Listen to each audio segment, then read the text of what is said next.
नमस्कार दोस्तों, स्वागत है आपका स्टडी हाईवे में। हम पढ़ेंगे देसी या देशज शब्द। जैसे कि आपको पता होगा, देसी शब्द या देशज शब्द जो हम आसान भाषा में बोलचाल में उपयोग करते हैं। नंबर 1, जो शब्द अपने देश में जन्म लिए हों। समझ रहे हैं ना? जो शब्द अपने देश में जन्म लिए हों देशज कहलाते हैं। नंबर 2, बोली व उपबोली के शब्द। जो बोली और उपबोली में यूज करते हैं, जो हम आसान भाषा में बोलते हैं और उसकी बोली या उपबोली में जो यूज करे जाते हैं। ऐसे ही सीमित क्षेत्र में बोले व समझे जाने वाले शब्द हैं। सीमित क्षेत्र मतलब कि जो क्षेत्र होते हैं, इसमें एक में सुने हो आप लोग कि कुछ क्षेत्र में बाल्टी बोलते हैं, किस क्षेत्र में बांटी बोलते हैं, कुछ क्षेत्र में फावड़ा बोलते हैं, कुछ क्षेत्र में फावड़ा बोलते हैं, कुछ क्षेत्र में फौरा बोलते हैं। ऐसे ही होते हैं। सही 14 है, जिन शब्दों की उत्पत्ति के बारे में कोई जानकारी नहीं हो पाई हो। कि शब्द सालों से, करोड़ों सालों से चले आ रहे हैं, उनको पता ही नहीं किसने यूज किया, किसने सबसे पहले प्रयोग किया, तो बता नहीं सकते। ऐसे ही जो तत्सम व तद्भव नहीं हो, यानी कि जो तत्सम और तद्भव, तत्सम मतलब संस्कृत से उत्पन्न और तद्भव मतलब हिंदी से उत्पन्न, जो तत्सम और तद्भव नहीं है तो क्या होंगे? ना हिंदी होंगे ना संस्कृत होंगे, तो क्या होंगे? विदेशी या देसी या देशी शब्द होंगे। ऐसे ही आगे चलते हैं। अब चलेंगे विदेशी या विदेशी शब्द पर। ऐसे विदेशी और विदेशी शब्द में देखते हैं, जैसे आपको नाम से ही लग रहा होगा, विदेशी विदेशी मतलब दूसरे देश के शब्द।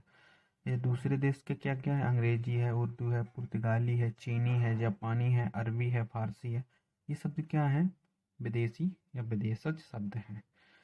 अब ये सब मिक्स भी हो चुके हैं हिंदी में, आजकल हम लोग हिंदी में यूज करते हैं इनको। अब आगे चलेंगे। विदेशी शब्दों की पहचान। विदेशी शब्दों की पहचान में सबसे पहली पहचान है अर्धचंद्र चिन्ह वाले जो होते हैं वो शब्द। जिस जिस शब्द पे अर्धचंद्र चिन्ह होगा, जैसे कॉलेज में ये चिन्ह होगा, ये इसमें अर्धचंद्र में एक अर्धचंद्र बिंदु होता है ये, और ये अर्धचंद्र चिन्ह होता है, ओनली ये चिन्ह होता है।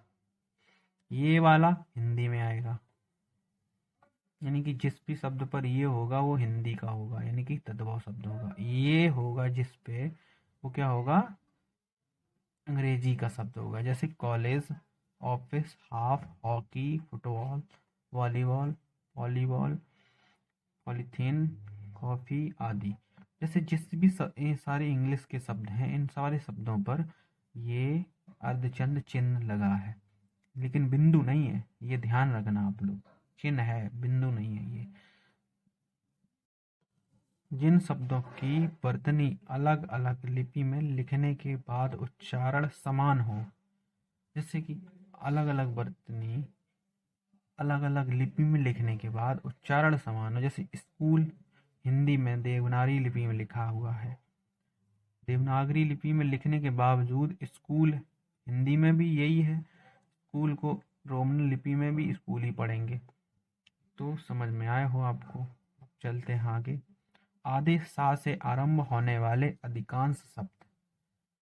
आधे सा से जैसे स्कूल है, स्टार है, स्टेशन है, स्कूटर है, स्कूटर है, स्कूटरी है या स्क्रूटनी है, आदि शब्द क्या है? आधे सा से स्टार्ट होने वाले अंग्रेजी के शब्द कहलाते हैं। जैसे ही स्कूटर जैसे अंग्रेजी के उपसर्ग से बने शब्द। अब जैसे अंग्रेजी के उपसर्ग क्या क्या है? सब है।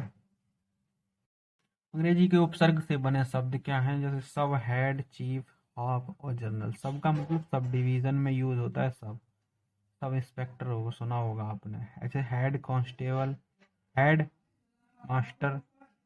से ही चीफ जज या चीफ कलेक्टर, चीफ मिनिस्टर आदि। जैसे half, half ball, half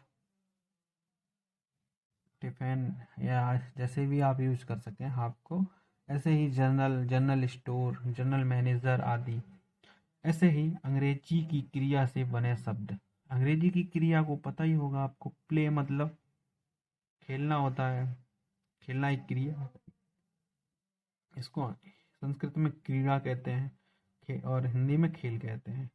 player क्रीडिति कहते हैं, हिंदी में खिलाड़ी कहते हैं। गो गम कहते हैं संस्कृत में, हिंदी में कहते हैं जा।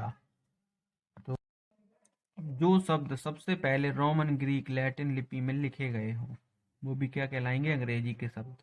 जैसे जो शब्द तत्सम तद्भव देसी ना हो वो क्या कहलाएंगे? विदेशी शब्द कहलाएंगे। यानी कि तत्सम मतलब संस्कृत, तद्भव मतलब हिंदी, देसी मतलब देश में उत्पन्न शब्द। आदि शब्द क्या कहलाएंगे? ये सब ना हो ये याद रखना, ना हो तत्सम तद्भव देसी ना हो वो क्या कहलाएंगे? विदेशी तो कहलाएंगे ही, आपको पता ही है। तो आशा करते हैं दोस्तों वीडियो अच्छा लगा हो। अच्छा लगे तो लाइक करें, सब्सक्राइब करें और वीडियो शेयर करें। और आगे हम पढ़ाएंगे उर्दू के शब्दों की पहचान, वो भी इसी के तहत।